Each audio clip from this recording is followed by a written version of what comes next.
UP police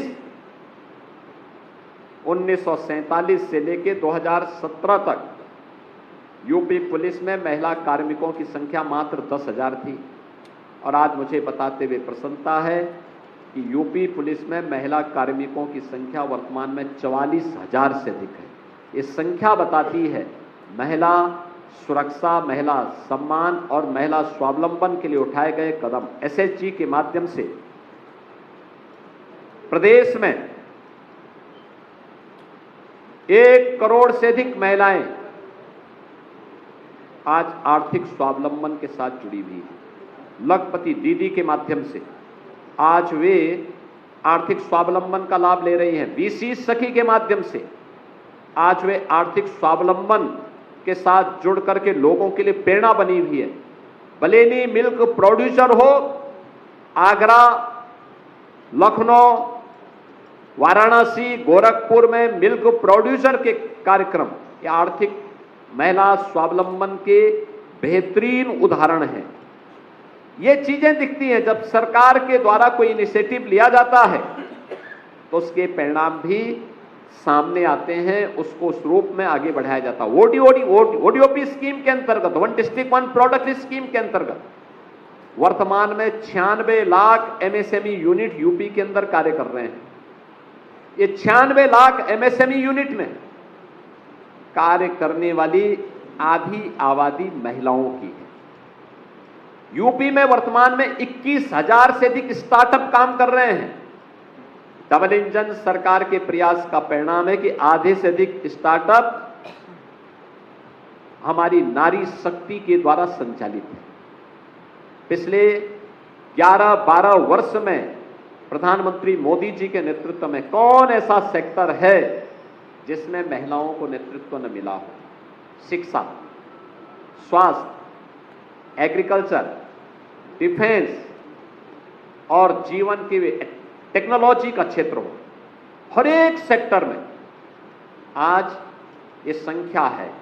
और पहली बार हुआ है भारत के अंदर आजादी के बाद पहले आम चुनाव से लेकर अब तक भारत की संसद में महिला जनप्रतिनिधियों की संख्या सबसे अधिक है।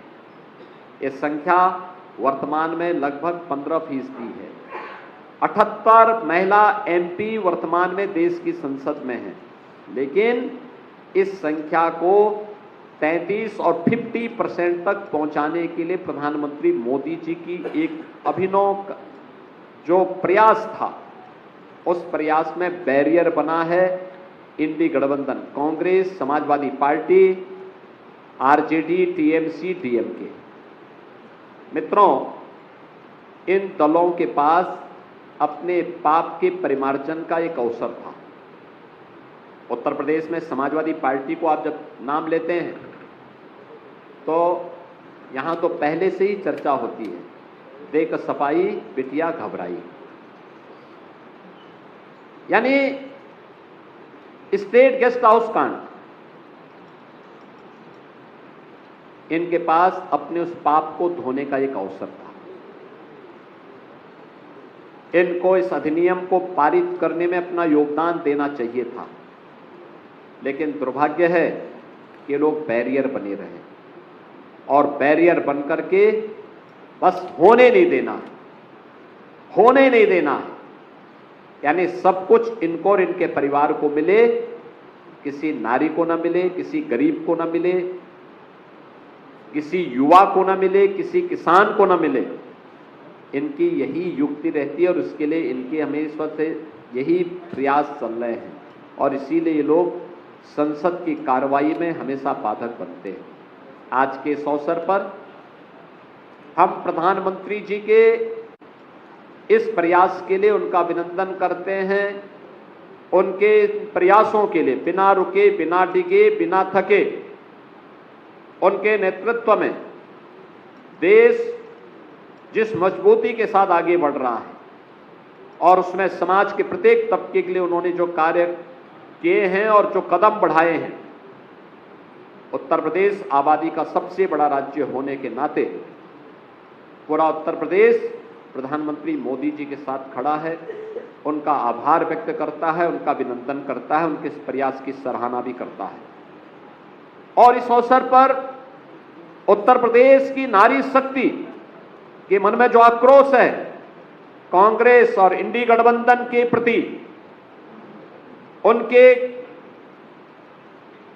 कृत्यों के प्रति, उस आक्रोश में पूरा एनडीए एकजुट होकर के उत्तर प्रदेश की आधी आबादी के साथ खड़ा है। हम उनके साथ खड़े हैं। ये लगातार धरना प्रदर्शन आंदोलन प्रारंभ हुए हैं, लोकतांत्रिक तरीके से सारे कार्यक्रम चल रहे हैं। कांग्रेस को, समाजवादी पार्टी को और इंडी गठबंधन के अन्य दलों को, टीएमसी, डीएमके, इन सभी को आधी आबादी से माफी मांगनी चाहिए, अपने इस कृत्य के लिए माफी मांगनी चाहिए। उनका यह कृत्य अक्षम्य है। आधी आबादी उन्हें किसी भी स्थिति में उन्हें माफ नहीं करने वाली है। और मैं देश भर की आधी आबादी से, सभी बहनों से, सभी बेटियों से इस बारे में अपील करूंगा।